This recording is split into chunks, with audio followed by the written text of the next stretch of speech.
საღამოშვიდობის მეგობრებო, თვითონ კოლეგებო.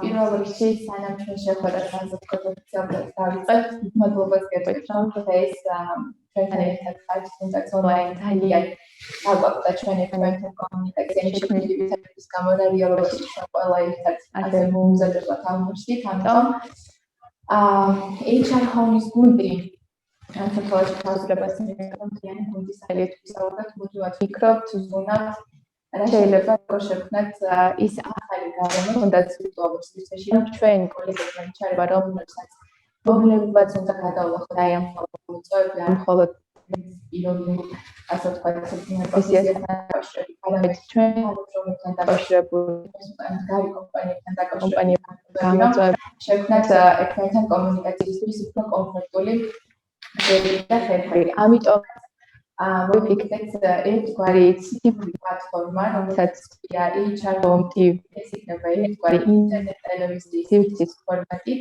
და ამხელა რომ სამომავლოდ ჩვენ ამ ციფრული ტელევიზიის ფორმატის ფარგლებში შევთავაზებთ ძალიან საინტერესო ღონისძიებებს, სადაც აუცილებლად თქვენ იქნებით ერთ-ერთი მთავარი, ასე ვთქვათ, პერსონაჟი და თქვენი უშუალო ჩართულობით თქვენ შევეცდებით, რომ საინტერესო თემები და საინტერესო ღონისძიებები შევქმნათ თქვენთან ერთად ვირტუალურ სივრცეში. ახლა კი პირველ რიგში აუცილებლად ძალიან მადლობა ბატონ კახაინჯაშვილს, რომ პირველ რიგში რომ მეგობრება და შემდეგ უკვე რომ გამონახა და ძალიან საინტერესო მისი ხედვები, მისი გამოცდილება და ცოტა გაგვიზიაროს დღეს ამას. სანამ უშუალოდ თემას კახა დაიწყებს ეს პრობლემაზე საუბარს, მე აქ მინდა გთხოვოს მნიშვნელოვანი დღეს ამ საათის მანძილზე თქვენი ჩართულობა. ჩვენ ტექნიკურად შევეცადეთ მაქსიმალურად გქონდეთ თქვენი ინტერაქცია საშუალება და ამიტომ იმეილზე ესე ვთქვათ კომენტარების ფორმატში თქვენ შეგიძლიათ რომ არა მხოლოდ სასურველი კითხვები თემის ფარგლებში რასაკვირველად არამედ ნებოთ თქვენი დამწყობა, ნებოთ მოკლედ რეპლიკები, ეს თქვენ გავიზიაროთ და მაქსიმალურად შევეცდები მე თქვენი ხმის გამშველებელი და შევეცდეთ რომ მაქსიმალურად ინტერაქციული და საინტერესო იყოს ეს ერთი საათი დღეს საღამოს. კიდევ ერთხელ მადლობა თქვენ ბატონო კახა, კიდევ ერთხელ დიდი მადლობა თქვენ და გისმენთ. საღამოშვიდობისა, მოგესალმებით, მივესალმები მონაწილეებს, დამსწრეებს, ჩვენს კოლეგებს, ჩვენს მეგობრებს. დღეს რაღაცნაირად ალბათ ესე წარმოვიდგენია, რომ ის გათვალისწინებით, რომ რამდენადაც მე ვიცი, გვესწრებიან ის ადამიანები, რომლებიც თავისი საქმის პროფესიონალები არიან, რომლებმაც პრინციპში ჩვენზე უკეთესად იციან საკუთარი საქმე. შევეცადოთ ალბათ რომ გქონდეს უფრო დიალოგის რეჟიმი. ჩვენ მანამდე გქონდა სტუდენტებთან ურთიერთობა მსგავს თემაზე, მაგრამ მე ვფიქრობ ამ ასე ვთქვათ ასეთი ტიპის შეხვედრის დროს, თუნდაც ეს დიგიტალური იყოს, ალბათ მნიშვნელოვანია რომ მათი მოსაზრებებიც გავიგოთ თემის გარშემო, ვინაიდან ასე ვთქვათ ჩვენ ცხადია გაცილებით ნაკლები ვიცით იმ გამოწვევებისა თუ ასე ვთქვათ დადებითი დინამიკის შესახებ, რაც ისინი თავიანთ საქმიანობაში აწყდებიან. აქ ჩაგეჭრებით, ასე ვთქვათ, მნიშვნელოვანი იქნება გავიმარტოთ სტუდენტებთან დაკავშირებული საფიქრო სტუდენტების ინფორმაცია ასეთი ტიპის შეხვედრა. ერთ-ერთი პროექტის ფარგლებში ჩვენ ვუზრუნველყოფთ, ასე ვთქვათ, გარკვეულ ბიზნეს კომპანიებში სტუდენტების და კურსდამთავრებულების დასაქმების ხელშეწყობა მიმდინარეობს USAID-დან და ძალიან საინტერესო პროექტი ხორციელდება ამ პროექტში. 2275 სტუდენტმა და კურსდამთავრებულმა გამოსცა სურვილი მონაწილეობის და შესაბამისად შევქმნით ერთგვარი დახურული სივრცე ამ ახალგაზრდებისთვის, 2200 ახალგაზრდისთვის, რომ სწორედ გარკვეული მასტერკლასების თუ საინტერესო შეხვედრების ფარგლებში მოხსენებოდა მათთან მეტი კომუნიკაციის საშუალება, ამიტომ მსგავსი თემა ბატონო კახამ იქაც განიხილა და ესეც მათგან მასთან წამოსული ფიდბექი ერთგვარი საინტერესო იქნება ასევე შეხვედრის ფარგლებში შევეცდებით მაქსიმალურად რომ გავაზიაროთ ესეც. მადლობა მირანდა, მაშინ საკითხზე რომ გადავიდეთ პრინციპში ეს თქვა ჩვენს თემას და ვარშდები დავარქვით ახალი ერა ადამიანური რესურსების ფოკუსის ცვლილება. კი ბატონო, რაც პრინციპში სახელი ზუსტად ასახავს იმ თემატიკას, რაზეც მინდოდა მესაუბრა, ეს ზუსტად ფოკუსის ცვლილებაზეა. როდესაც თუნდაც გუშინ რამდენიმე წლის წინ მეტი ყურადღება ეთმობოდა ადამიანების პროფესიულ განათლებას, გულისხმობ თუ რა პროფესიას, რა დიპლომს ფლობდა ესა თუ ეს ადამიანი, იქნებოდა ეს დამწყები თუ არა, აქ ამას პრინციპული მნიშვნელობა და დღევანდელი მდგომარეობა, როდესაც უფრო მეტი დრო და ყურადღება ეთმობა მათ უნარჩვევებს. როდესაც საუბრობ უნარებზე და დღევანდელი ეს თქვა საუბრიდან გამომდინარე, პრინციპში დავაზუსტებ, რომ საქმე უფრო მეტად ეხება ეგრეთ წოდებულ თეორიულ უნარებს, რომლის შეძენაც ხდება თეორიული სწავლების გზით და მხოლოდ პრაქტიკული ცოდნა, მხოლოდ პრაქტიკა არ არის საკმარისი ამ უნარების შესაძენად. პირველი ალბათ ესე ვთქვათ, რაზეც მინდოდა ყურადღება გამიმახვილებინა, საერთოდ რა როლი უკავია ადამიანური რესურსების მართვას და ადამიანური რესურსების მართვის მენეჯერს, გნებავ სპეციალისტს ორგანიზაციაში. არ აქვს მნიშვნელობა რა ტიპის იქნება ეს ორგანიზაცია, შეიძლება იყოს სახელმწიფო დაწესებულება, შეიძლება იყოს კერძო ბიზნესი, შეიძლება იყოს არასამთავრობო ორგანიზაცია, მაგრამ ალბათ სანამ გადავალთ, ასე ვთქვათ, სწორედ აი ფოკუსის ცვლილებაზე მნიშვნელოვანია გვესმოდეს როლი. მე დარწმუნებული ვარ, რომ ყველა იმ ადამიანს დღეს ვინც ჩვენ გვესმის, კარგად აქვს აღქმული მით უმეტეს, მაგრამ კიდევ ერთხელ ხაზს გავუსვავ, რომ ადამიანური რესურსების, ასე ვთქვათ, მართვის სპეციალისტი თუ მენეჯერი არის ძალიან მნიშვნელოვანი რგოლი ეგრეთ წოდებულ საწარმოო პროცესში. საწარმოო პროცესში არ იფიქროთ, რომ რაიმე, ასე ვთქვათ, ინდუსტრიულ წარმოებაზე მაქვს საუბარი, არის აუცილებელი ასე ვთქვათ, მეტალის გადადნობის პროცესი ხდებოდა საწარმოში. საწარმოს ტერმინს ხმარობ პრაქტიკულად სინონიმად, შეიძლება ეს იყოს იუსტიციის სახლი, შეიძლება იყოს ბანკი, ნებისმიერ ყველა ასე ვთქვათ, ორგანიზაციას აქვს რაღაცა ბიზნეს პროცესი. ასე ვთქვათ, რაღაცა კაპიტალების ერთობლიობისგან საბოლოო ჯამში იქმნება პროდუქტი ან მატერიალური სახით, ან სერვისის სახით, ხო? სახელმწიფო სერვისებს ქმნის, ბანკი სერვისს ქმნის, ვიღაცა კომპიუტერ საწარმოებს და ასე შემდეგ.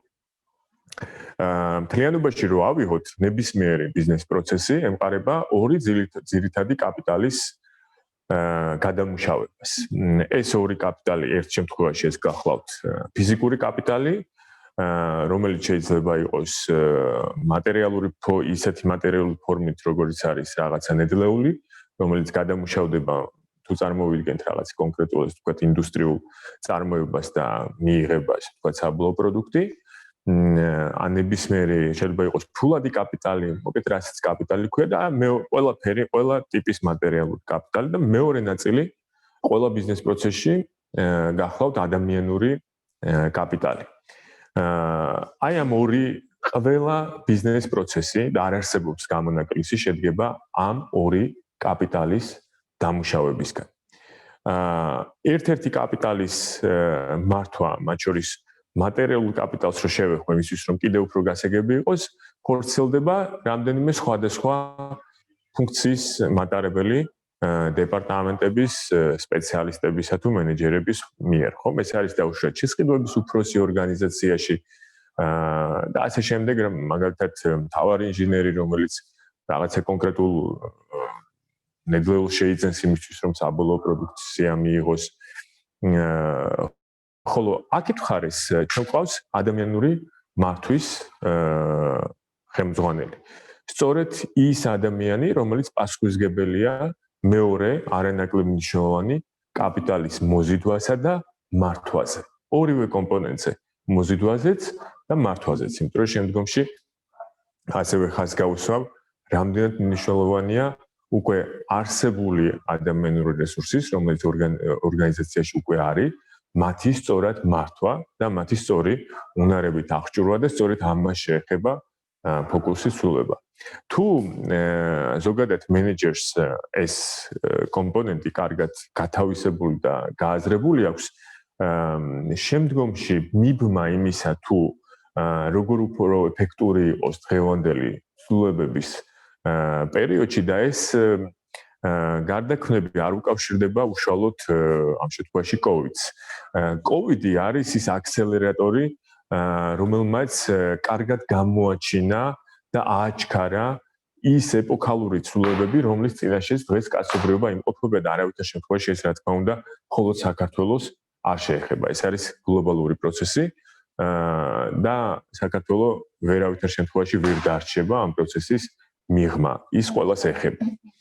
მას შემდეგ რაც ვთანხმდებით ადამიანური რესურსების მართვის, ესე ვთქვათ, ამ ფუნქციის როლზე ორგანიზაციაში, შემდგომ უკვე გადავდივართ კომპონენტზე, რომელიც გულისხმობს მის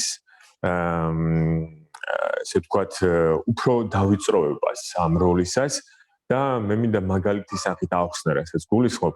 ადამიანური რესურსების მართვის ბაზისი, რა თქმა უნდა, ერთი და იგივეა ყველასთვის და ყველა ორგანიზაციაში, მაგრამ ისევე როგორც დაახლოებით მე მატერიალური კაპიტალის საფუძველზე მოგიყვანთ ამ მაგალითს, იმისათვის რომ ორგანიზაციამ კომპიუტერი აწარმოოს, მას სჭირდება მაგალითად პლასმასი, პოლიმერები, ხომ? უნდა შეიძინოს პროცესორი, უნდა შეიძინოს თუ დაუშვათ მეტალის корпуსი და ასე შემდეგ. ანუ მთელი რიგი ნედლეული, ან ეს ვთქვათ, რაღაც გარკვეული ფაბრიკატები უნდა შეიძინოს იმისთვის, რომ მან საბოლოო პროდუქცია აწარმოოს. თავისთავად თუ შესყიდვების მენეჯერს არ ეცოდინება ის საწარმოო პროცესი, რომელიც მის ორგანიზაციაში მიმდინარეობს, მარტო ის, რომ ის საუკეთესო სპეციალისტია დაუშვათ შესყიდვების სტანდარტებში, მას ეს არ უშველს. ანუ შეიძლება ადამიანმა უმციკლოდ იცოდეს, ესე ვთქვათ, არსებობს ხო რაღაცა მეტრი, საერთაშორისო სტანდარტები, შესყიდვების პროცესების, ხო, რა procurement guidelines შეიძლება ეს მასში იყოს აბსოლუტურად წარმატებული, მაგრამ მან თუ არ იცის, რა ტიპის პროდუქცია უნდა შეიძინოს და არ იცის ის ბიზნეს პროცესი, საიდან რა გამოდის და რას აწარმოებს მისი ორგანიზაცია, ცხადია ის წარმატებული ვერ იქნება. მან ბაზარი უნდა მოიძიოს, ყოველთვის უნდა კონდეს ინფორმაცია, მომწოდებლები ვინ არიან, რა ტიპის პროდუქციას აწვდიან, მისი ფუნქცია ხომ არ არის მხოლოდ ასე ვთქვათ, ფორმალური, თუ ეს ვთქვათ, ტექნიკურად ტენდერის გამოცხადება, ხომ? მანამდე ხომ მას უზარმაზარი სამუშაო აქვს შესაძლებელი, რომ მოიკლიოს მომწოდებლები. ზუსტად იგივეა ადამიანური მართვის ფუნქციის კუთხითაც. თუ ადამიანური მართვის სპეციალისტი ამ შემთხვევაში ზედმიწევნით არ ფლობს ინფორმაციას და რაც თავარია, არა აქვს აბსოლუტურად გააზრებული რა ტიპის სერვისს ან პროდუქციას ქმნის მისი ორგანიზაცია, როგორი უნდა იყოს მისი ორგანიზაციის მიერ შექმნილი პროდუქცია და სერვისი, უნდა არა მარტო სახეობა, არამედ მისი გარკვეული დეტალიზაციაც კი, იმიტომ რომ არის შემთხვევა, როდესაც ერთი და იგივე მაგალითად მომსახურება იქნება, მაგრამ ვიღაცა მომსახურებას ქმნის სტუდენტებისთვის, ვიღაცა მომსახურებას ქმნის უფრო ასაკში მყოფი ადამიანებისთვის და აქაც კი სხვაობა იმის და მიხედვით მაგალითად რა შესთავაზებენ, ხო? ანუ ერთი და იგივე დაუშვათ მომსახურების პირობებში რაც შეიძლება ითვალისწინებდეს, დაუშვათ ასეთი რამ ავიღოთ, ჩარიცხული თანხის გამოტანას ბანკიდან, ხო? მაგალითად ბანკი უზრუნველყოფს ანგარიშზე ჩარიცხული თანხის გადაცემას საბოლოო ბენეფიციარზე. ცხადია, თუ ეს არის ახალგაზრდა ადამიანისთვის, ბუნებრივია ბანკი ალბათ უფრო მეტ ტექნიკურ ნოვაციას შეიტანს და თუ ბუნებრივია ეს ეხება უფრო ესე ვთქვათ ასაკში შესულ ადამიანს, ნაკლები იქნება დაუშვათ ტექნოლოგიური პროცესების მონაწილეობა. ამიტომ გააზრება კონკრეტულად რა ბიზნეს პროცესია, რა წარმოების პროცესთან გვაქვს შეხება ადამიანური რესურსების მართვის სპეციალისტის მხრიდან არის კრიტიკულად აუცილებელი. ისევ და ისევ მხოლოდ საბაზისო სტანდარტის, თუნდაც უმაღლესი სტანდარტის ცოდნა საკმარისი არ არის. ამიტომ ამ კატეგორიაში ჩართულ ადამიანებს უნდა ქონდეთ აბსოლუტური აღქმა იმ პროცესებისა, რომელიც ორგანიზაციაში მიმდინარეობს. აი ამ მეორე ბლოკის მერე უკვე გადავდივართ, ადვილად მივდივართ რა კავშირია დღევანდელ ასე ვთქვათ ტრანსფორმაციასა და მოდით სლენგს გამოვიყენებ, ვერიდებოდი აქამდე HR-ებს შორის, ვინაიდან ქართულად საკმაოდ გრძელდება ამ ტერმინის გამოთქმა, მე მგონი ეს საწყენი არ არის. აი რა კავშირია ტრანსფორმაცია HR შორის. როდესაც მივხვდით, რომ აი ეს ბიზნეს პროცესები, რაც ორგანიზაციაში მიმდინარეობს, უნდა ვიცოდეთ და უკვე გადავიტანთ დღევანდელობის სიბრტყეში, ზუსტად დავინახავთ, რომ ჩვენ დღეს ადამიანები, კაცობრიობა ცხოვრობს ეგრეთ წოდებული პოსტინდუსტრიულ ეპოქაში. პრაქტიკულად რამდენიმე ათეული წლის წინ შევიდა ასე ვთქვათ დედამიწა ციფრულ ეპოქაში. მაშინ, როდესაც ინტერნეტი დაიწყო და ამ ასე ვთქვათ მეოთხე ინდუსტრიულ რევოლუციას ესეთაც უწოდებენ ინდუსტრია 4. მაგრამ ამავდროულად წარმოიშვა თეორია, რომ უკვე ასე ვთქვათ 80-იანი წლების ბოლოს, 90-იანი წლების დასაწყისიდან ჩვენ შევედით ასე ვთქვათ ციფრულ ეპოქაში. და დღეს ჩვენ ვართ იმ ეტაპზე, როდესაც ხვალ კაცობრიობა ძალიანად აღმოჩნდება ციფრულ ეპოქაში. რა შემხებლობა აქვს ზუსტად ამ ციფრულ ეპოქას HR-ებთან? სწორედ იმ ბიზნეს პროცესების გამო, რომელსაც მათი ორგანიზაცია ახორციელებს, დღეს გვაქვს მდგომარეობა, როდესაც ტექნიკური გადაწყვეტილებების გარეშე პრაქტიკულად აღარ არსებობს არც ერთი ბიზნეს პროცესი. და ერთ-ერთი კომპანიის მომავალი. არც ერთის. თუ ჩვენ ავიღოთ კონკრეტულად ეს ვთქვათ მძიმე მრეწველობა ავიღოთ, ხო, მაგალითად. იქაც კი კომპიუტერი, სოფტი, ის რაც უკავშირდება ასე ვთქვათ დიგიტალურ სამყაროს, წარმოვიდა აბსოლუტურად წინ, ხო? ანუ ამის გარეშე დღეს წარმოება აღარ არსებობს. მოდით მარტივ მაგალითს გეტყვით, მაგალითად სამკერვალოები 40 წლის წინ, ხო? ესე ვთქვათ თარგი ხელით იხატებოდა თუ იხაზებოდა და შემდგომ ამ თარგზე ხდებოდა მოკარგვა, ხო? დღეს როგორ ხდება, ხო? თარგი კომპიუტერშია შეტანილი და ესე ვთქვათ მის მიხედვით ხდება დაუშვათ საბოლოო პროდუქციის მიღება, ხო? დარგი აღარ დარჩა დღესდღეობით, რომ ეს კომპონენტი უბრალოდ აღარ არის ასეთი. ხელოვნება რო ხელოვნებაა, დღეს თუ მაგალითად ხელოვანმა თუნდაც მარკეტინგის განხრით არ აქვს დახვეწილი გარკვეული უნარჩვევები, რომელიც ხელშეუწყობს მისი პროდუქციის წარმოჩინებას, ისიც კი ასე ვთქვათ სამწუხაროდ ვეღარ არის ბოლომდე კონკურენტ უნარიანი, ხო? ნუ ეხლა მე ტალანტებს არ ვეხები, ყოველთვის არსებობს რაღაცა გარკვეული, თუმცა ხა 1%-ზე არ ვსაუბრობთ. ბუნებრივია, ასე ვთქვათ, მასიურ მოვლენაზე გვაქვს საუბარი. ამიტომ ტექნოლოგია ყველგან არის. ჩვენ ვინაიდან ჩვენ ნახეთ, რომ ბიზნეს პროცესში ჩაერთო ტექნოლოგია, თავისთავად უკვე მივდივართ იმ ბუნებრივად მივდივართ იმ პროცესამდე, როდესაც ჩვენ თუ არ ყავს იმ ტიპის მუშახელი, რომელიც სწორედ ამ ტექნოლოგიურ პროცესებს მოერგება, ბუნებრივია, რომ ჩვენ კონკურენტუნარიანები ვერ ვიქნებით. ანუ ყოველთვის მოგვიგებს ის, ვინც ერთის მხრივ მისი ბიზნეს პროცესი უკეთ დააწია თანამედროვე მოთხოვნებს და მეორეს მხრივ, როდესაც HR-ის კომპონენტმა მას შესაძლებლობა მისცა უფრო მეტად ამ ტექნოლოგიისთვის შესაბამისად მომზადებული და ადაპტირებული კადრები ყოლოდა. არ მხოლოდ ახალი დაქირავებული, ამას ისევ ხას უსვავ, არამედ ძალიან მნიშვნელოვანია გადამზადების კომპონენტი. არსებული რესურსის. აქ მოდით ერთ რამეს დაუკვირდეთ, არის აი მნიშვნელობა ორ ნაწილად იყოფა და მე მგონი ესეც ძალიან საინტერესო საკითხია. ერთი არის, რომ ბუნებრივია არსებული კადრი ძალიან ღირებულია. სხვას რომ ყველაფერს თავი დავანებოთ, მას აქვს ძალიან დიდი ინსტიტუციური მეხსიერება. ეს არის ის უნარი, რომელიც პრაქტიკაში შეიძლება და რამდენიც არ უნდა შევეცადოთ, ასე ვთქვათ, მის თეორიულ გადაცემას, ჩვენ ამას ბოლომდე ვერ მოვახერხებთ. ანუ ორგანიზაციის შიგნით კულტურა, ინსტიტუციური გადაცემა, ასე ვთქვათ, მახსოვრობა ინიციატიური დამოკიდებულება იმ ორგანიზაციის მიმართ, რომელიც ასევე პრაქტიკით შეიცვალა. კუთვნილებითი დამოკიდებულება, კი ბატონო, რაც პოზიტიურად აისახება შემდგომში, ასე ვთქვათ, მისი მუშაობის ხარისხზე, სწორედ იქიდან გამომდინარეობს, რომ ეს ადამიანი ამ ორგანიზაციაში უკვე წლებია მუშაობს, ხომ? ეს დაუშვათ ერთი კომპონენტია, რაც ძალიან, ასე ვთქვათ, მნიშვნელოვანია. მეორე კომპონენტს რო გავყვეთ, და ეს არის ძალიან მნიშვნელოვანი კომპონენტი, ალბათ ერთ-ერთი მნიშვნელოვანი თემა, საერთოდ რაზეც საუბრობთ, რომ ჩვენ რამდენადაც არ უნდა დღეს მივიღოთ თანამშრომელი, რომელსაც ტექნოლოგიური კუთხით მაგალითად უნარები გააჩნია, ერთი რამისთვის ზათ უნდა ვიყოთ, რომ ხვალ ეს ტექნოლოგიები იქნება უკვე მოძველებული. უხეშად რო ვთქვათ, რა მოხდა?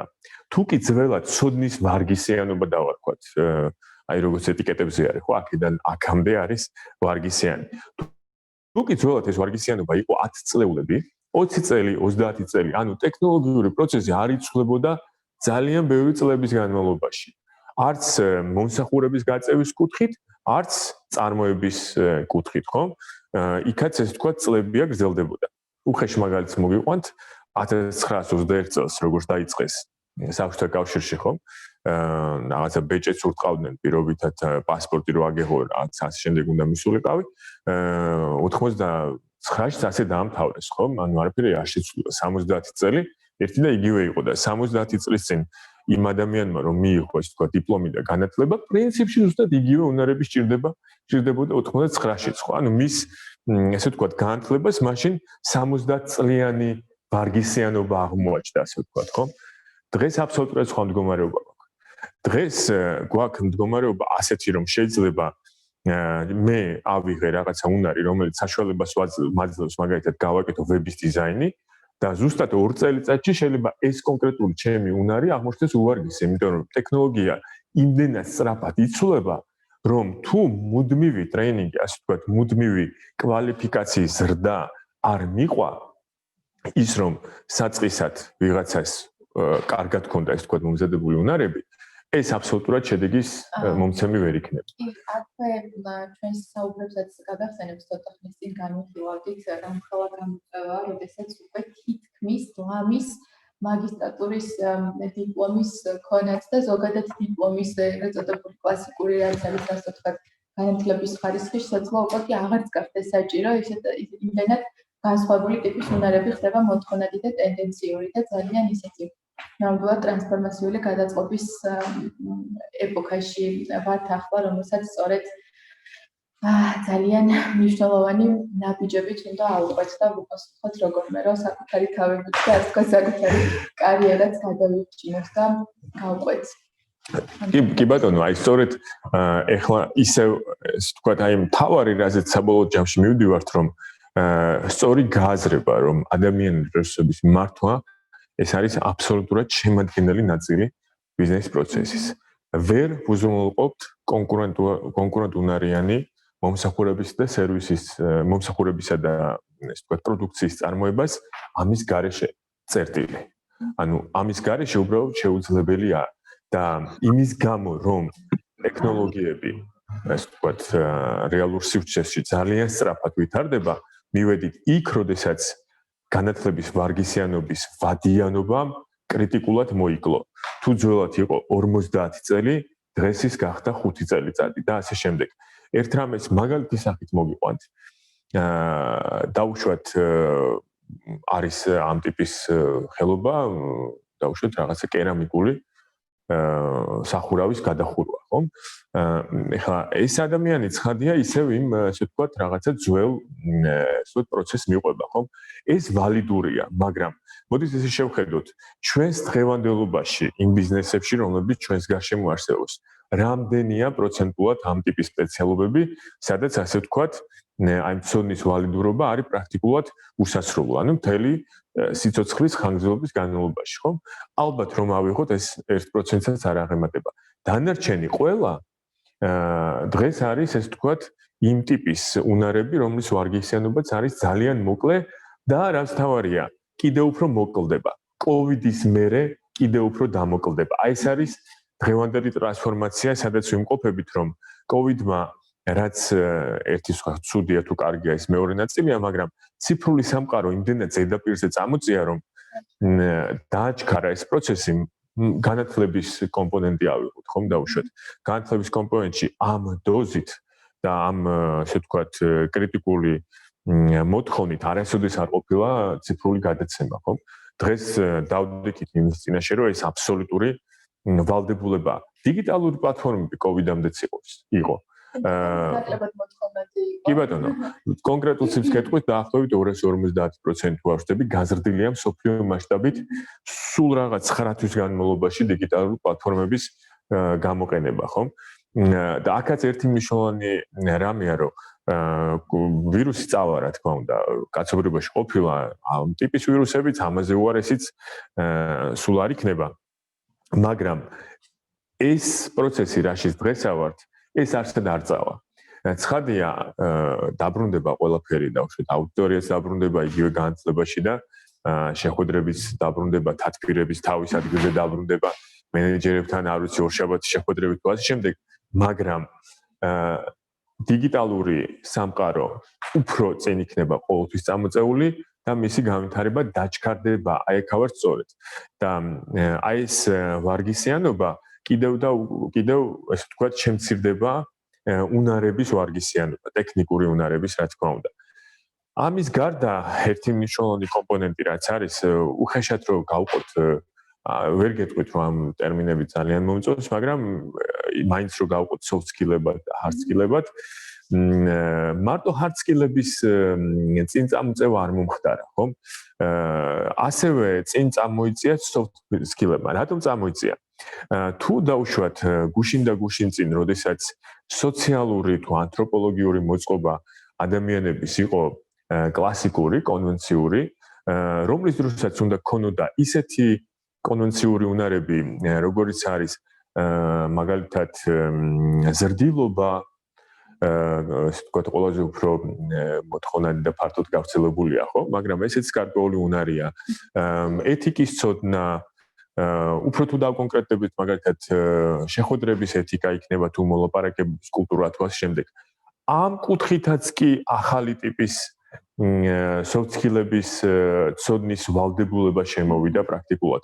ვინაიდან ადამიანი იმ სოციალური ურთიერთობების შედეგად, რომელიც გუშინ არსებობდა, მარტო ამ უნარებით უკვე ვეღარ აღწევს წარმატებას.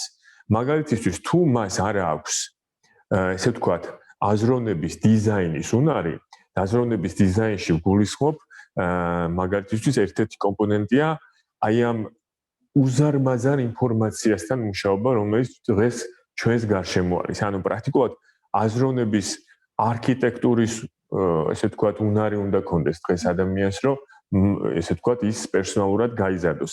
ნებისმიერ თანამდებობაზე ამას მნიშვნელობა არ აქვს, იმიტომ რომ ნებისმიერ, ესე ვთქვათ, პოზიციას ახლავს თან უზარმაზარი საინფორმაციო რესურსი და თუ ესე ვთქვათ, აი ეს მის კონკრეტულ აზროვნებაზეა საუბარი, მისი დიზაინერების უნარი მას არ გააჩნია, სწორად დიზაინერების უნარი. ის პერსონალურ ზრდას ვერ მიაღწევს.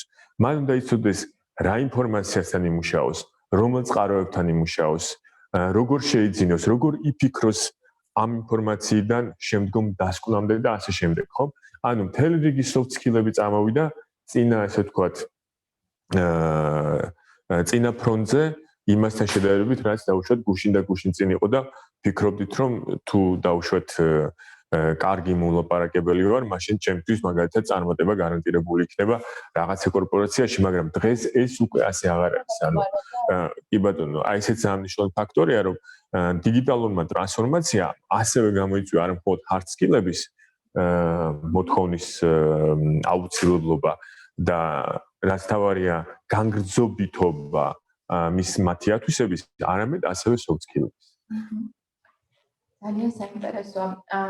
იქნებ გაგვიზიაროთ, ბატონო კახა, თვითონ აი ეს რასაც შეიძლება ასე ვთქვათ, თუნდაც HR საზოგადოებამ კიდევ უფრო დეტალურად მოვიძიოთ ინფორმაცია ამ ახალ ასე ვთქვათ განწყობებზე, იგივე კვლევები იქნება ეს თუ შესაძლებლობები, იმიტომ რომ ჩვენ როგორც აღინიშნა დღეს და აღინიშნება არაერთხელ, არა მხოლოდ არსებული გუნდებს უნდა დავეხმაროთ ორგანიზაციებში და კაპიტალს ჩვენს თანამშრომლებს რომ რაიმენაირად ეფექტურად გადაეწყონ ამ ახალ ტენდენციებზე, არამედ ჩვენს წინაშე არის ის გამოწვევაც, რომ შერჩევებს ვაკეთებთ, ახალ გუნდებს ვაკომპლექტებთ ორგანიზაციაში და ძალიან მნიშვნელოვანია მუდმივად ვიყოთ, ასე ვთქვათ, update-ით, რომ რაზე გავაკეთოთ აქცენტი იგივე შერჩევის დროს, რა არის ის აი აქ და ახლა დავესესხები ჩვენს მეგობრებს და არის ის უნარები ყველაზე მოთხოვნადი, რაც ასე ვთქვათ,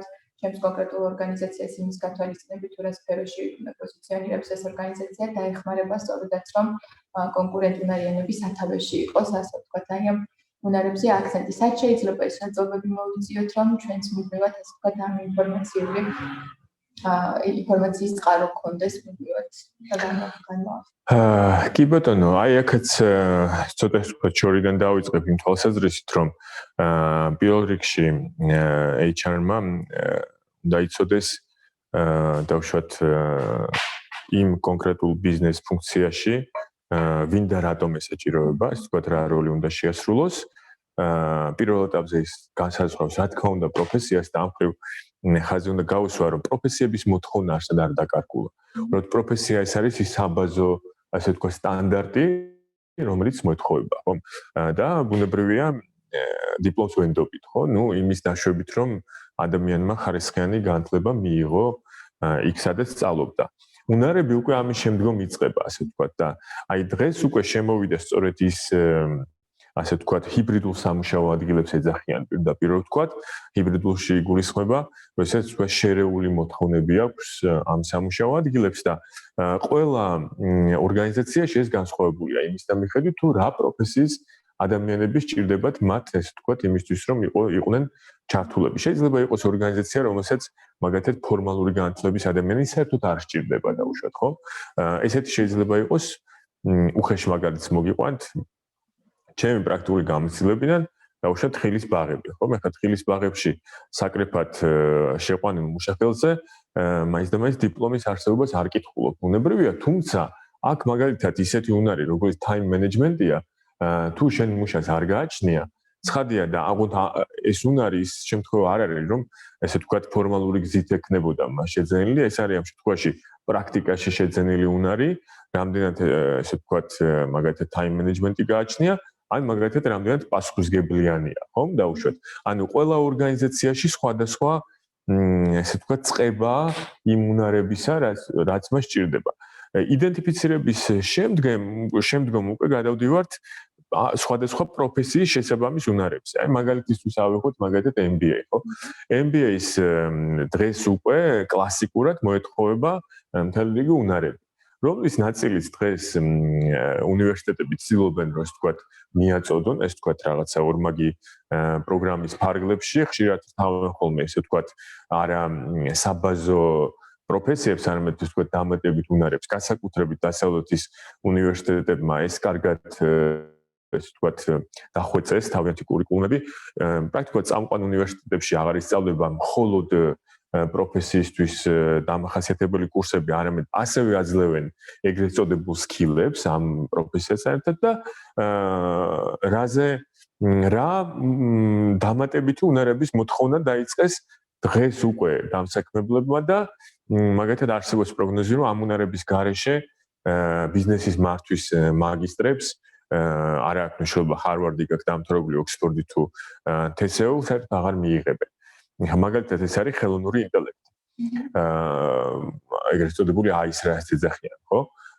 დღეს ეს ვთქვათ, ეს ციფრული ეპოქაში შესვლა იმას გულისხმობს, რომ ხელოვნური ინტელექტის გამოყენება აბსოლუტურად იზრდება.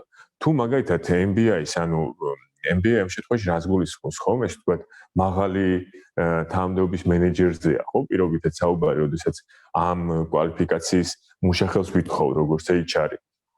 მან თუ აი არ იცის, უნდა ჩავთვალო, რომ ის ჩემ ორგანიზაციას წინ ვერ წაიყვანს. მას ყოველთვის ექნება ფობია სიახლეების, ის ვერასოდეს ვერ აუწყობს ფეხს, ასე ვთქვათ, ტექნოლოგიების განვითარებას და ხვალმე აღმოვაჩენ, რომ უფრო უარესი სერვისი მაქვს, ვიდრე ჩემს კონკურენტს. ამიტომ მე როგორც HR-მა აუცილებლად უნდა მოვიქოვო დღესვე ის, რომ გარდა იმისა, რომ მას საუკეთესო უნივერსიტეტში აქვს დამთავრებული MBA, აუცილებლად თუნდაც მომხმარებლის დონეზე მას უნდა ესმოდეს. ეს დასავლეთ ეს პროცესი უკვე დაწყებულია.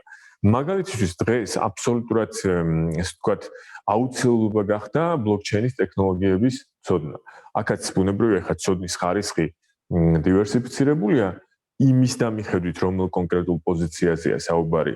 ერთი მხარეა, როდესაც კომპიუტერული მეცნიერებების სპეციალისტთან გვაქვს საუბარი და ცხადია მას სიღრმისეული ცოდნა მოეთხოვება, მაგრამ იგივე MBA-ის დონეზე დღეს დასავლეთში უკვე სთხოვენ ბლოკჩეინების ტექნოლოგიების ცოდნას და თქვენ იცით, რომ ბლოკჩეინები საქართველოშიც კი გამოიყენება არა მხოლოდ დაუშვათ გადახდის საშუალებების დასამზადებლად, არამედ რეგისტრაცია იქნება თუ ბევრი სხვა ასე ვთქვათ პროცესის, ხო, რასაც ის უკვე საფუძვლად ედება. ანალოგიურად მაგალითისთვის დღეს უკვე აბსოლუტური მოთხოვნა არის, რომ MBA-ის ზუსტად უნდა კონდეს წარმოდგენილი ეგრეთ წოდებული ციფრული ორგანიზაციის არქიტექტურა. ანუ რას გულისხმობს ეს? რომ მისი არსებული ორგანიზაცია იმ სიბრტყეში, რომელშიც დღეს ის იმყოფება, ჩვეულებრივ რეალობაში, ზუსტად კონდეს აღქმული მისი არქიტექტურა ციფრულ სიბრტყეში.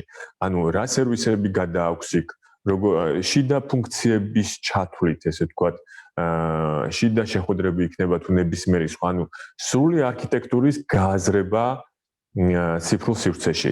ამავდროულად მაგალითად დღეს MBA-ის სთხოვენ ისეთ უნარს, როგორც არის ფინტეკი, ხო? ესე ვთქვათ, ფინანსური ტექნოლოგიები. ამის გარეშე ზუსტად იგივეა, რაც აისთან ვთქვი, რომ თუ მაგალითად MBA-ის დიპლომის მქონე ადამიანს სწორედ არ აქვს მაგალითად გააზრებული ფინტეკი, ის შეიძლება აღმოჩნდეს ერთ-ერთი ყველაზე უფრო ცუდი ტორმოზი, რომელიც ორგანიზაციას შეაფერხებს თანამედროვე მომსახურების განვითარებაში და ისევ და ისევ ხვალ მენეჯერი თუ მფლობელი იქნება თუ აქციონერი აღმოაჩენს, რომ რატომღაც მისი ორგანიზაცია უცებ მესამე ადგილზეა და მე როდესაც ალბათ დეტალებში გაერკვევიან, აღმოაჩენენ, რომ იქ ის კონკრეტული ასე ვთქვათ კომპონენტი, რომელიც უნდა აყოლოთ ამ პროცესებს, ვერ აყვა, იმიტომ რომ თავის დროზე მას ისე დაიქირავეს ამ უნარის მოთხოვნა ან არ ქონდა, ან შემდგომში, როდესაც გაჩნდა ამ უნარის მოთხოვნის აუცილებლობა, მან არ მიიღო ის შესაბამისი ტრეინინგი, რომელიც მას ამ უნარს მისცემდა, იმიტომ რომ ისევ და ისევ ამბობ, თავინარისაც დავიწყე ხას გავუსვენ, რომ ეს არ არის უნარები, რომლებიც პრაქტიკაში მოიპოვება მხოლოდ. ამ უნარებს თუ თეორიულად არ დავეუფლეთ, ესე ვთქვათ, ჩვენი ყოველდღიურობიდან გამომდინარე, ჩვენ მათ ვერ ავითვისებთ. დავხვეწავთ, მაგრამ ვერ ავითვისებთ. ძალიან საინტერესოა. აქვე მინდა ჩაგეკითხოთ, თუ არ ფიქრობთ ამ ახალ დიგიტალიზებულ მსოფლიოში, რომ იგივე ჩვენ ახლა იქით მიმართულება ძალიან მნიშვნელოვანი რაზე ვსაუბრობთ, არის HR-ების ერთ-ერთი მთავარი უფლებამოსილება, რაც არის შერჩევა, ხო? და შერჩევის მეთოდიკაშიც ერთგვარად ხომ არ ფიქრობთ, რომ შეიძლება შეიცვალოს და სრულად ახალი სტანდარტები შემოვიდეს.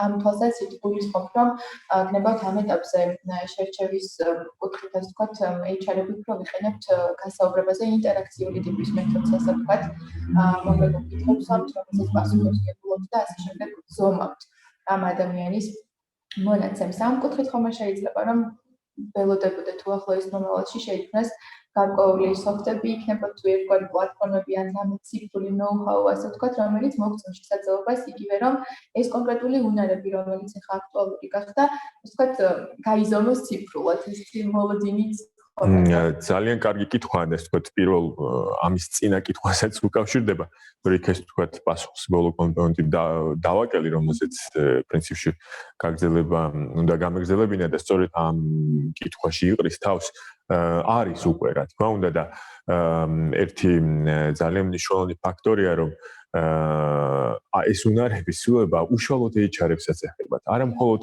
იმ თანამდებობების თუ იმ პროფესიების უნარები იცვლება, რომლებიც მათ უნდა დაიქირავონ, არამედ უშუალოდ HR-ის უნარები, რაც ის უნდა ფლობდეს. ესეც იცვლება სწორედ ამ ტექნოლოგიების განვითარებიდან გამომდინარე და პრაქტიკულად მირანდა შენი კითხვა გარკვეულწილად შენი კითხვის პასუხიც იყო, ასე ვთქვათ. დიახ, არსებობს, რა თქმა უნდა, ეს ტექნოლოგიები განსაკუთრებით, როდესაც ასე ვთქვათ, hard skill-ებზე ვსაუბრობთ, მაგალითად, Python-ის პროგრამირება, ხო? ანუ დღეს ეს ვთქვათ, პროგრამირებაში ეს ენა გამოიყენება უფრო მეტად, ხო, დაუშვათ. და აი ამ ხრივ არსებობს საერთაშორისო დიგიტალური პლატფორმები, როდესაც ეს ვთქვათ ადამიანი მიიღებს ამ უნარს და იქვე, როდესაც დიგიტალურს გულისხმობ, სხვა შორის ერთ რამეზე მინდა ყურადღება გავამახვილო, იმიტომ რომ HR-ებს დაეხმარებათ, მათ შორის როდესაც დაუშვათ თავიანთი ორგანიზაციის შიგნით ტრეინინგების დიზაინერებას აკეთებენ, რომ დიგიტალური განათლება და დიგიტალური ტრეინინგი არ გახლავთ Zoom-ის გამოყენებით, ასე ვთქვათ, გადაცემული ცოდნა, ხო? ეს არის, ასე ვთქვათ, ნახევრად, ან ასე ვთქვათ, კოჭლი გაციფრულება.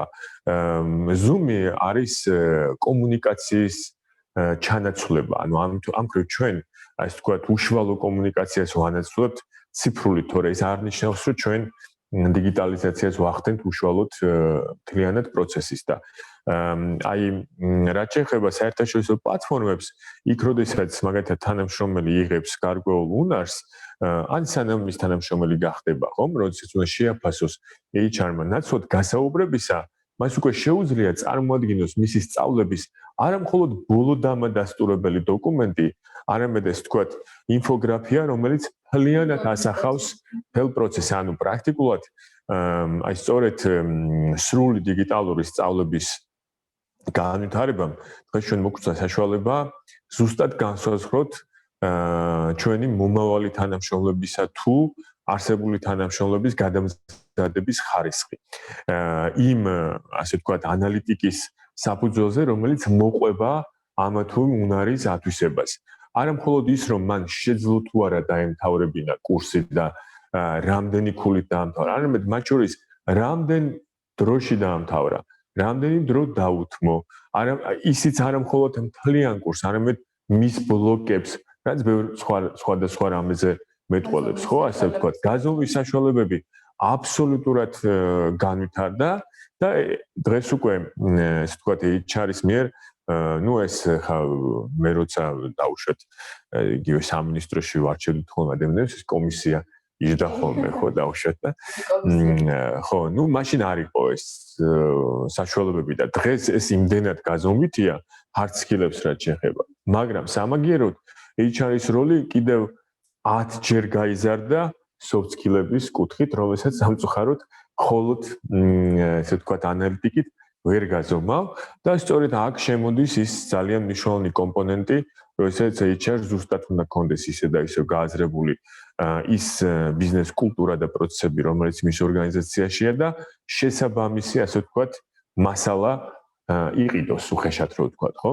ამ ხრივ HR-ის ეს ვთქვათ კონკურენტი ვერც ხელოვნური ინტელექტი ვერ არის, ვერც იქნება, იმიტომ რომ ორგანიზაციის კულტურაც ერთ ადგილზე არ დგას, ისიც ეს ვთქვათ ცვალებადია, ხო? იმ ვთქვათ HR-თან ერთად იზრდება და ვითარდება ეს ორგანიზაციული კულტურაც და სხვადასხვა დროს სხვადასხვა soft skill-ების მქონე ადამიანები სჭირდება მას და ბუნებრივია და მათი როლი, როგორც მანამდე ვთქვი, კიდევ უფრო წინ არის წამოწეული და ცხადია სწორედ გასაუბრების კომპონენტი აქ შემოდის. მათ შორის თუნდაც იმის გასაგებად, რომ აი ხა ერთ-ერთი მთავარი უნარი, რომელსაც soft skill, რომელსაც ითხოვენ და აი კითხვა რომ შეეხებოდა შემიძლია დავუშვათ დავკონკრეტდე დავუშვათ LinkedIn-ს აქ ესეთი ჩამონათვალი hard და soft skill-ების დაახლოებით 200 მილიონი ადამიანი აქვთ უფრო მეტი მის პლატფორმაზე და თვარშტები 20 მილიონზე მეტი სამუშაო ადგილი ქვეყნდება, ეს ვთქვათ ყოველწლიურად, ანუ ეს კარგი ანალიტიკა აქვს და სწავლა, ანუ ერთ-ერთ დღეს წამყვან მოთხოვნად soft skill-ად ითვლება, ანუ რამდენად უნარი შესწევს ადამიანს მიიღოს სწავლა, ასე ვთქვათ. ანუ მასწავლი აქვს, მაგრამ იმის გათვალისწინებით, რომ ჩვენ უკვე ვთქვით, რომ ვარგისიანობა შემცირდა, ასე ვთქვათ, განათლების, რამდენად შეუძლია ისწავლოს სამომავლოდ. აი, ეს უკვე უნდა შეაფასოს HR-მა. ამას ვერანაირ ეს ვთქვათ, განსაკუთრებული არა. მე მგონი ძალიან დიდი ხანი არ ემუქრება და კიდევ უფრო მეტი, რაც უფრო ვითარდება ტექნოლოგიები, კიდევ უფრო იზრდება ადამიანური რესურსის მნიშვნელობა. უფრო აქტუალური ხდება. რა თქმა უნდა. რაც შეეხება შესაძლებლობებს, ერთგვარი რეკომენდაციის თვალსაზრისით, რომ გაგვიჟღეროთ ახლა საქართველოში არსებულმა და ფუნქციონირებადმა HR-ებმა, ასე ვთქვათ, ეს სიახლეების კუთხით, იგივე კვლევების კუთხით და თუნდაც იგივე ამ კურსების თვალსაზრისით შესაძლებლობის საჩეირება მოვიპოვოთ რა ტიპის პლატფორმებს გავუწევთ რეკომენდაციას, ასე ვთქვათ, იგივე არ მხოლოდ ჩვენთვის, არამედ ჩვენს თანამშრომლებისთვის, რომლების წინაშეც გვაქვს ერთგვარი ვალდებულება, რომ მაქსიმალურად დავეხმაროთ ამ ახალ სტანდარტებზე გადაწყობაში, ასე ვთქვათ. ხო, მე ალბათ ხაზს გავუსვევდი რამდენიმე მნიშვნელოვან ნაწილს, რასაც ალბათ HR-მა ყურადღება უნდა მიაქციოს. ბუნებრივია, HR-ს ვერ ეცოდინება ყველა ესე ვთქვათ კურსის შიგთავსი, ცხადია 1000-ობით კი არა და 100,000-ობით არის. ბუნებრივია და მის ცოდნას გამორიცხული ახლა ადამიანმა რო აწიოს, ისევე როგორც ახლა ყველა უნივერსიტეტის კურიკულუმი არ ვიცით, ხო? მაგრამ როგორც აქამდე დაუშვათ ეგრეთ წოდებულ big name-ებს ვენდობოდით, ანუ სადაც ეს ვთქვათ სტანდარტი, ანუ მეტრებად განიხილებიან, ხო? დაუშვათ არ ვიცი ოქსფორდი იქნება თუ ჰარვარდი, ну, ქართულებმა რა დააშავეს, ხო? ეს ვთქვათ როგორც ვიცი, ქართული რენკინგი დაუშვათ free უნივერსიტეტი, პირველ ადგილზეა, ხო? მას ვიღაც ამოსდევს და ასე შემდეგ, ხო? კავკასიის უნივერსიტეტი მრავალრიცხოვანია და ასე შემდეგ. ანუ ამ ნაწილში მათ ვენდობთ, ხო? ანუ ითვლება, რომ მათ კარგი სტანდარტი გააჩნიათ. ასევე არის კურსების კუთხითაც, ანუ ერთ-ერთი მნიშვნელოვანი, რასაც HR-მა ყურადღება უნდა მიაქციოს, ყველა hard skills-ის ვერ ექნება ცხადია ყველაფერში ცოდნა, ასევე სახელია, ხო? ანუ ხა მე რასაც უყურებ კურსების უსაზღვრო შემოთავაზება სამწუხაროდ მე ვერ გეტყვით, რომ ასე ვთქვათ პოზიტიურად ვარ ამ პროცესის მიმართ განწყობილი, თუმცა იმის გათვალისწინებთ, რომ საბაზრო ეკონომიკაში ვარ და კი ბატონო, ну თუ მყიდველი ყავს გაყიდოს, მაგრამ მეორე მხრივ HR-ის ვალდებულებაა სწორედ ეს არის, რომ სწორი შეარჩიოს, ხო? ну ამ შემთხვევაში რჩევა მექნებოდა, რომ ხარისხს გაყვეს, ისევე როგორც მაგალითად ოქსფორდი და ჰარვარდი აღიარებული, ზუსტად ასე არის მაგალითისთვის კურსერა, რომელიცშიც მე თვითონ გარკვეული ციფრები, რომლისთვისაც დაუშვათ დღევანდელი საუბრისთვის ვემზადებოდი, ამ კვლევიდან ავიღე, რომლები პრინციპში კურსერა რამდენიც მე ვიცი, დღეს ყველაზე მსხვილი პლატფორმაა, 9 მილიარდზე მეტი ადამიანია, ასე ვთქვათ, ჩართული და ალბათ არც ერთი წამყვანი უნივერსიტეტი არ არის პრაქტიკულად დარჩენილი, რომლის კურსებიც ეს ვთქვათ არ მოიპოვება ამ პლატფორმაზე დიგიტალური კუთხით. ანუ დღეს რომ მე რაღაცა ესე ვთქვათ აღმასრულებელი ან ეგზეკუტივი კურსი მივიღო, საერთოდ არ მჭირდება წავიდე სადმე, ეს ვთქვათ ფული ზედმეტად დავხარჯო, ზუსტად იგივე კურსის აღების საშუალება შემიძლია მათ შორის ჩემი სამუშაო ადგილიდან. ну იელის დაუშვათ არ ვიცი, ანუ ეს უკვე კონკრეტულ საგანს, ანუ კონკრეტულ უნარს გააჩნია ყველა უნივერსიტეტს, ну აქვთ რა თქმა უნდა კურსები, რომლებითაც ერთმანეთს ფარავენ, კონკურენციაში არიან, მაგრამ ყველას გააჩნია გარკვეული უპირატესობა რაღაც მიმართულებით, ხო? ანუ ერთის მხრივ დაუშვათ კურსერა ითვლება აი ესეთ ასე ვთქვათ multi პლატფორმად, კურსერას თავისი კურსებიც აქვს, მაგრამ ყველაზე მნიშვნელოვანი ის არის, რომ მისი საშუალებით შეიძლება აი ამ ძალიან ასე ვთქვათ, აი მეტრების ასე ვთქვათ კურსების აღება და უკვე მათ შორის ბუნებრივია HR-ის სწორ ასე ვთქვათ ინფორმირებულობაზეა დამოკიდებული, რომელს მიანიჭებს მაგალითად უპირატესობას, ვინაიდან ვიცით, რომ პირობითად ძუკი შეიძლება ძალიან კარგი იყოს, ასე ვთქვათ, public administration-ი ბოდიში ინგლისური ტერმინის ხმარებისათვის ამ მიმართულებით და იელი რაღაცა სხვა მიმართულებით, ხო? თუმცა ორივეს კონდეს ერთი და იგივე კურსი, მე დარწმუნებული ვარ, არც ერთი არ არის ერთმანეთზე ცუდი, ბუნებრივია ორივე ძალიან კარგია, მაგრამ თუ დაუშვათ HR-ი თავისი ორგანიზაციის ტრეინინგებისთვის არჩევს,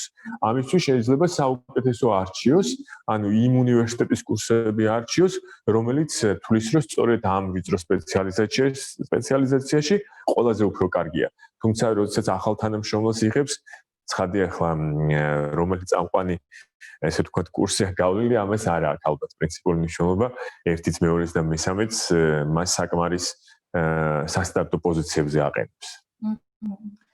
ძალიან საინტერესოა. ჩვენი საზოგადოებისთვის ასე ვთქვათ, რა ეტაპზე არის როდისთვის გახდება კურსები, ასე ვთქვათ, ხელმისაწვდომი თუ არის უკვე დავუშვათ რა, როგორ შეიძლება რომ მოვიწიოთ? კურსერასოებზე უნდა შევიდეთ პირველ რიგში, რა თქმა უნდა. მე ხა დამატებით ჩვენი მოდით ესე ვთქვათ, ჩვენი საზოგადოებისთვის დღეს ყველაფერი ხელმისაწვდომია, ისევე როგორც ყველა სხვა საზოგადოებისთვის. ციფრული ეპოქის მონაპოვარი სწორედ ეს არის პირველ რიგში ხელმისაწვდომობის გაზრდა. უბრალოდ ამ ხელმისაწვდომობას გამოყენება სჭირდება. ეს არ არის თავზე მოხმოვდი ხელმისაწვდომობა, ხო? ანუ ეს იმას არ ნიშნავს, რომ ვიღაცა იძულების წესით ასე ვთქვათ, დაგაძალებთ რაიმეს. უბრალოდ კარი გახსნილია და თქვენზეა დამოკიდებული ასე ვთქვათ, მასში შესვლა ამ შემთხვევაში და როგორ გამოიყენებთ ამ შესაძლებლობებს, თორემ ალბათ Google-ის გამოყენება ყველა ვიცით სხვა საძიებო სისტემების და ამ ხრივ ეს საკმაოდ მარტივია. ძალიან საინტერესოა, დიდი მადლობა. ჩვენ დაახლოებით შეგვიძლია უკვე პრინციპში შევაჯამოთ დღევანდელი ჩვენი მსჯელობა უბრალოდ აქვე მინდა აღნიშნო ერთი მნიშვნელოვანი და გავიხსენებ ჩვენს ერთი კვირის წინანდ შეხვედრას იგივე იმ 2000-მდე ქართულ სტუდენტთა კურსდამთავრებულთან, რომლებიც პროფესიების თვალსაზრისით ფაქტიურად ყველა ტიპის პროფესია არის წარმოდგენილი. იქ ეკონომიკური მიმართულება იქნება, ხელოვნებო, ჰუმანიტარული სპეციალობები და ასე შემდეგ და დაისვა შეხვედრის ფარგლებში და გამოიკვეთა თუ რა ტიპის გამოწვევის წინაშე არიან ასევე გარკვეულწილად შეინიშნება დაბნეულობა, demotivatsiya ახალი რეალობიდან გამომდინარე სტუდენტების და ახალგაზრდებში. ამიტომ იმდენად მნიშვნელოვანი თემაა, მე ვფიქრობ, რომ არა მხოლოდ HR საზოგადოებაში, არამედ ახალგაზრდებთან კომუნიცირების გაზრდის თვალსაზრისით ძალიან მნიშვნელოვანი იქნება ამ თემის ფარგლებში იგივე იგივე HR-ების პოზიციონირება და ამ ადამიანებისთვის, რომლებიც არიან კიდევ ერთხელ გამომეორდები გარკვეულწილად დაბნეულდა და დემოტივირებული ამ ახალ ტენდენციებზე, გადაწყობის შესაძლებლობებზე, სწორი კომუნიკაცია, ინფორმაციის მიწოდება და ასე შემდეგ. ამიტომ მე ვფიქრობ და მაქვე ვაინვესებ, რომ ამ თემას კიდევ უფრო დეტალურად, კიდევ უფრო შინაარსობრივად მივუბრუნდებით ჩვენ არაერთხელ და შევხვდებით სხვადასხვა ტიპის საზოგადოებას დარწმუნებული ვარ. დიდი მადლობა თქვენ კიდევ ერთხელ ჩვენს ერთგვარ HR მაყურებელს, ასე მადლობას ვეთქვი მათ, რომ შაბათ საღამოს დაგვითმის დრო და იყვნენ ეს 1 საათი სრულად ჩვენთან ერთად და შეგვიძლია შევაჯამოთ ჩვენი დღევანდელი ღონისძიება და მადლობა კიდევ ერთხელ თქვენ პირველ რიგში მეგობრებისთვის და პროფესიული თვალსაზრისით და თქვენი გამოცდილების კუთხით გვერდით რომ გახართ HR-ებს. Პირიქით, მადლობა ისე ვთქვათ სივრცისთვის, რომელიც ალბათ ბევრი ადამიანისთვის რაღაც დამატებით ეს ვთქვათ ინფორმაციის მომტანია, ან რაღაცა ეს ვთქვათ დამატებითი შესაძლებლობებისთვის შეიძლება გამოიყენოს, დამატებით ინფორმაცია მიიღოს, გაცვალოს ეს ინფორმაცია, რაც ძალიან მნიშვნელოვანია, ასე ვთქვათ, პროფესიული ნეტვორკის ფარგლებში, რომ ამას ეს ვთქვათ ხელს უწყობთ, მე მგონი ეს ძალიან კრიტიკულია. მით უმეტეს რაც ეს ვისაუბრეთ, რომ ამ ტრანსფორმაციის განმავლობაში ამ პროფესიაზე იმხელა ეს ვთქვათ დაწოლა მოდის, ან პრაქტიკულად მათ თავზე გადადის, ხო, ეს ვთქვათ ეს ტრანსფორმაცია, ანუ ეს იმდენად ასე ვთქვათ, აი მატერიალური კაპიტალის ნაწილს ეს დიდი ხნის წინ შეეხო და დღეს აქ დაიწყო, ხო, რაღაცა ეს ვთქვათ პრაქტიკულად რაღაცა ხორცის საკებში გადიან, ხო, დღეს არ არის მარტივი. თუმცა რაზეც ჩვენ თქვი და ამ ასე ვთქვათ ოპტიმისტურ ნოტზე დავამთავრებ, რომ ეს არის ძალიან დიდი შესაძლებლობების დრო. ყველაზე მნიშვნელოვანი ეს არის, რომ ეს არის ოპორტუნიტები, ეს არ არის ეს ვთქვათ რაღაცა ნეგატიური ან პესიმისტური გამოწვევა. პირიქით, ეს არის დრო, როდესაც ადამიანს შეუძლია კიდევ უფრო მეტად გამოავლინოს თავის თავი, კიდევ უფრო მეტი გამორჩევის საშუალება ეძლევა მას დღეს და კიდევ უფრო მეტად შეუძლია საზღვრებს გასცდეს. ყველანაირ საზღვრს გულისხმობ, იქნება ეს ქვეყნის საზღვარი, ერთი ორგანიზაციის საზღვარი, თუ ასე შემდეგ. პირველი რაც ყოველთვის მასწავლად არებია, ეს არის საზღვრები. ასე რომ ძალიან საინტერესოა. დიდი მადლობა კიდევ ერთხელ და კოლეგებო, მეგობრებო, მადლობა თქვენ და კიდევ ერთხელ ვდებით ასე ვთქვათ პირობას თქვენს წინაშე, რომ აი ამ ტიპის ციფრული პლატფორმის ფარგლებში არაერთხელ მივუხმდებით ძალიან საინტერესო თემებს და თქვენთან ერთად თქვენი უშუალო ჩართულობით დავგეგმავთ უკვე მომავალი ტიპის აქტივობებს, ვინაიდან როგორც დღეს გაჟღერდა და კიდევ ერთხელ ხაზი უნდა გაესვას, აი ეს ახალი შესაძლებლობები და გამოწვევები ერთგვარი უფრო ეფექტურად რომ იმართოს ჩვენი HR საზოგადოების მიერ, ამისთვის არის უმნიშვნელოვანესი და სასიცოცხლოდ გადამწყვეტი ფაქტიურად ერთად ყოფნა, რომ ჩვენი კვალიფიკაცია, ცოდნა, უნარები, გამოცდილება დავახმაროთ ერთმანეთს, რომ ეფექტურად გავაგრძელოთ, ასე ვთქვათ, ყოფა პროფესიული და ასევე პიროვნული. მადლობა კიდევ ერთხელ და მადლობა. პირიქით მადლობა. გაგემშვიდობებით. ახლა